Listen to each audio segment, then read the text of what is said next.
Hello বন্ধুরা, রহস্যদূতের আজকের পর্বে আমরা এমন একটি সমুদ্রের প্রাণী নিয়ে কথা বলবো যা প্রতি 100 বছর পর পর দেখা যায়। পৃথিবীর প্রায় 80% সমুদ্রের তলদেশ এখনও অজানা। যেখানে আলো পৌঁছায় না সেখানে লুকিয়ে আছে হাজারো রহস্যময় প্রাণী। সম্প্রতি CNN এর প্রকাশিত এক প্রতিবেদনে সামনে এসেছে এমন এক ফুটেজ যা বিজ্ঞানীদেরও চমকে দিয়েছে।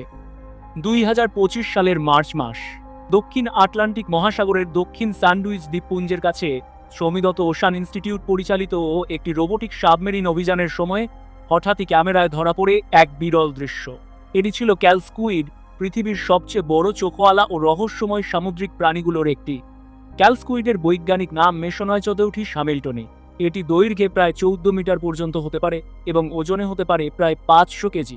এর চোখ প্রায় বাস্কেটবলের সমান, যা সমুদ্রের অন্ধকারে শিকার ধরতে সাহায্য করে। বিজ্ঞানীরা এর শরীরের গঠন, চুষ্নি ও তীক্ষ্ণ হুকের মতো বাহু দেখে অভিভূত। এখন পর্যন্ত এই প্রাণীকে খুব কমবারই ক্যামেরায় দেখা গেছে। এই ফুটেজটি বিশ্বের প্রথম স্পষ্ট ক্যালস্কুইডের ভিডিওগুলোর মধ্যে একটি বলে মনে করা হচ্ছে। এটি কোনো প্রাপ্তবয়স্ক নয়, বরং একটি যুবক জুভেনিল স্কুইড।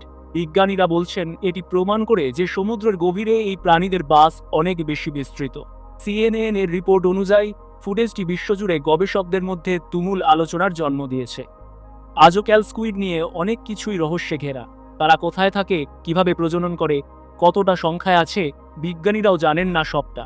সমুদ্রের গভীরে হয়তো এখনও এমন অজানা প্রাণীরা আমাদের চোখ এড়িয়ে ঘুরে বেড়াচ্ছে। কে জানে আগামী দিনগুলোতে আবার কি চমক অপেক্ষা করছে। প্রাণীটির সম্পর্কে তোমার কি মতামত কমেন্টে জানাও। এই ধরনের ভিডিও পেতে সাথে থাকুন।